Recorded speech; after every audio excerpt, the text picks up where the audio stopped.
Hi guys, it's Nick from Match Property Estate Agents in North Devon. I'm here to talk to you today about what's going on in the market. Currently, as many people know, there's not a lot of properties available on the market currently. And we're speaking to a lot of people who are currently on the market, who are not selling, and they're absolutely baffled. The market's booming, there's not enough properties for buyers to buy, and yet they're not getting the sale that they're looking for on their property. Some of them have been on for certainly a couple of months. Many of them much longer than that, and they're absolutely baffled and they're not sure and need some advice as to why that's happening. So I'm going to give you my top 6 tips to get you sold within a week. So number 1 is photography. Professional photography is best, but if not, good quality photography, well prepared, can still do wonders for your marketing. The first and most important thing is to get the property presented properly in the first place, but those photos must represent your property to the best that they possibly can.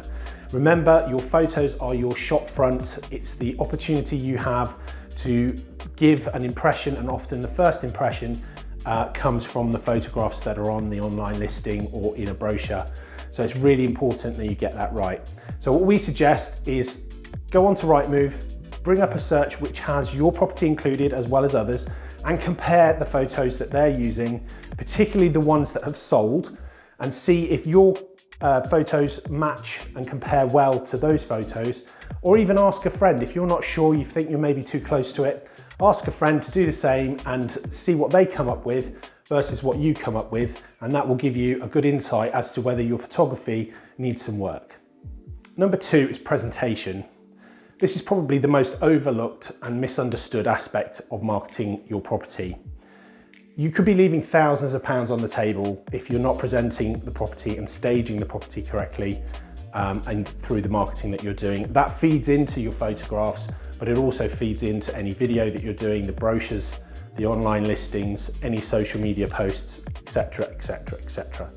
Have a look at local show homes. The developers present the show homes in a certain way for a reason, and it's exactly for this reason, to optimize the maximum impression that they can get for that property, which helps them to get more offers on the property, sell more units, and obviously sell them at a better price. So have a look at the local show homes, have a look at some magazines. Home magazines are really great fun to look through. They'll give you some really good ideas in terms of staging your property. Number 3 is supply and demand.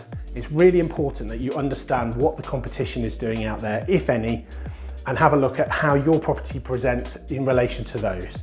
So have a look again on Rightmove, look at your price banding in your area, perhaps even in a broader area, because buyers often will expand their area if there's a lack of supply in the market. Have a look and compare your property and your property listing and your price and everything to do with your marketing to other properties. How does it compare? Are you competitive in comparison to other homes, or are you not? Number 4 is price. This is absolutely by far the most important aspect of your property marketing. Again, people overlook this quite a lot and they just think, oh, we'll just stick any old price on it. The agents have said X, Y, and so we'll just put that figure on. It's really important that you think about how buyers, particularly in the current market, are going to behave and what they're going to be doing in relation to the price that you put your property on the market for. So have a look online, see how other properties are being priced. One thing that you want to avoid is to make sure that you are maximising the number of people that see your property. So on Rightmove and all the other portals, make sure that your price is portal friendly. So something I'm still seeing quite a lot, even for larger properties with very experienced agents, is offers in excess of, and then they're using a 99p strategy, so 799, 950 or something similar to that. The problem with that is it's great up to 800,000. People will see your property who are searching up to 800, but you will be missing those people who are searching from 800 up to 850 or something similar to that. That will increase twofold practically overnight the number of people that are seeing your property. So you might think that it looks cheaper and more enticing to market the property beginning with a 7 and ending with a 9, but actually it's more effective to list the property at 800. You will get more eyeballs on your property and therefore more viewings and more potential for offers. Number 5 is the but list, and I'm not being rude. The but list is a list of objections. So if a buyer is coming through your property, or even if they're just looking at it online, you need to try to anticipate the I like it but reasons that they might come up with. These are the objections that will stop a buyer potentially from offering on your property, or certainly offer a much lower price than they might have done otherwise. So one example of that is perhaps a buyer will come in and say they absolutely love the style of the property, it's got everything they want, but they feel that it's just a little bit too small. Now, sometimes if you look at your photos and you look at the way the property's been presented at viewing stage, it may be that you need to remove some pieces of furniture or rearrange the furniture in rooms to make it feel bigger and show off the size that really is there. And number 6, your portal or Rightmove advert. Now, this again goes back to your first point, which is about first impressions and presentation. This is the shop window for your property. This is the number one way that an agent is going to attract new buyers for your property that may be interested in viewing it.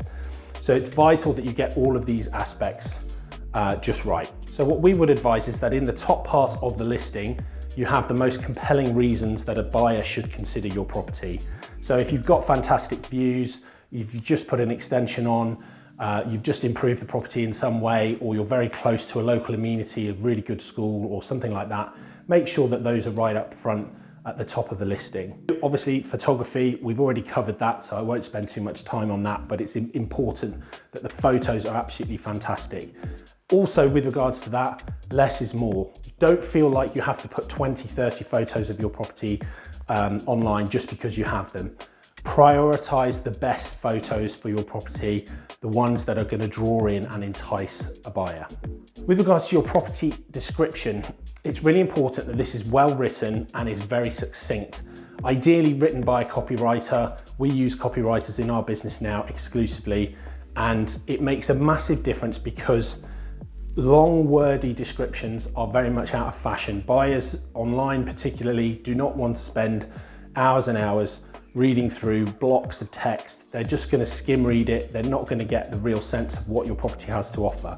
So it's really important that each part of your description is written succinctly with the key parts and the key attractions and enticements of your property. Each room, each part of the house and location, etc. is written really well, and that description then will be an enticement for someone to read and understand more about your property. And lastly, make sure you have a really good floor plan. One of the things that buyers love to do is have a look at a floor plan. Once they've looked through the photos and description and they feel the property is of interest, they want to see how it's put together, how the rooms relate to each other, how big and how large each particular room is, and they'll have their own priorities as to which rooms they want to know the measurements of. So make sure your floor plan also has the measurements on. Ideally also has the total square footage or total meter squared on there. So there you go. But what now? You've got 3 choices. You can ignore everything I've just said and just carry on as you are. Fingers crossed, hope that a buyer comes along at some point. Or alternatively, you can take matters into your own hands, really get to grips with this, have a proper look at your marketing, make all of those notes and amendments and things that you'd like to amend and tweak, and speak to your agent about. Speak to your agent about it, see if they can come out and do those things, come out and do some fresh photography, rewrite the write-up, all of those sort of aspects. Failing that, give us a call, we'd love to help. You can send us a link to your property online and we'll give you a quick response and what we think you should do and what we think you should revitalize as far as your marketing is concerned. Give us a call, you can book an advice meeting direct in with myself. There'll be contact details around this video. So I hope that helps. Good luck with your sale and we'll see you soon.